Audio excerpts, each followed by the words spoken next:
The Cuban Missile Crisis occurred during the Cold War, a period of political conflict and military tension during various periods of World War II.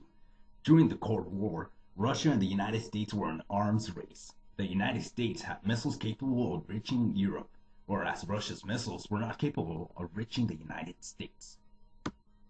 One of the major confrontations during a period of the Cold War was the Cuban Missile Crisis, which occurred in October of 1962 during the presidency of John F. Kennedy, the 35th President of the United States. The Cuban Missile Crisis was a result of Russia's strategic quest to gain the upper hand in the arms race against the United States, and Cuba's plan to protect themselves from the United States because of the failed Bay of Pigs invasion by the United States in 1961. In an effort for Russia to have missiles capable of reaching the U.S., Nikita Khrushchev, the leader of Russia at the time, met with Fidel Castro, dictator of Cuba, and suggested placing missiles in Cuba.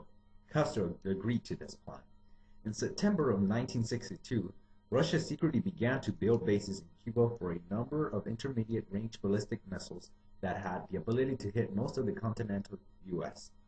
On October 15, 1962, the U.S. was able to obtain proof of the missile bases being built in Cuba through photos taken by the United States U-2 photo reconnaissance point. The initial reaction by the United States was to attack Cuba via air and sea, but instead settled on a military quarantine of navigation in international waters and airspace, which was ordered on October 22, 1962.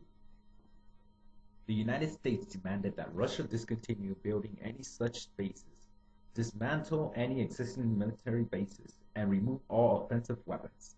Russia's response was that the military quarantine was an act of aggression that would propel a nuclear missile war.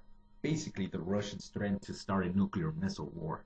Castro, who was in favor of such actions, urged Russia to make the first move and launch a first strike nuclear against the United States. Tension began to build on both sides, and 2 days after imposing the quarantine, the U.S. ordered low-level reconnaissance missions every 2 hours.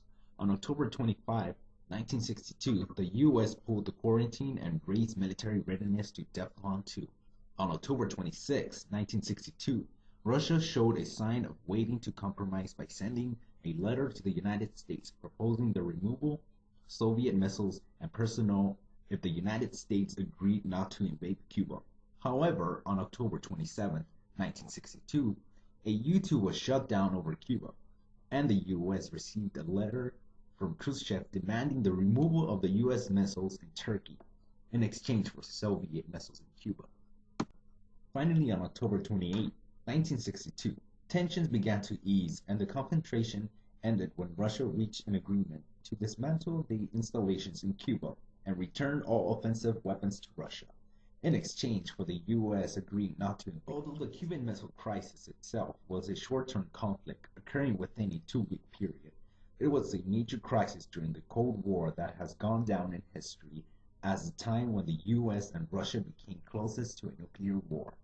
Fortunately, levels prevailed, and a nuclear war was averted.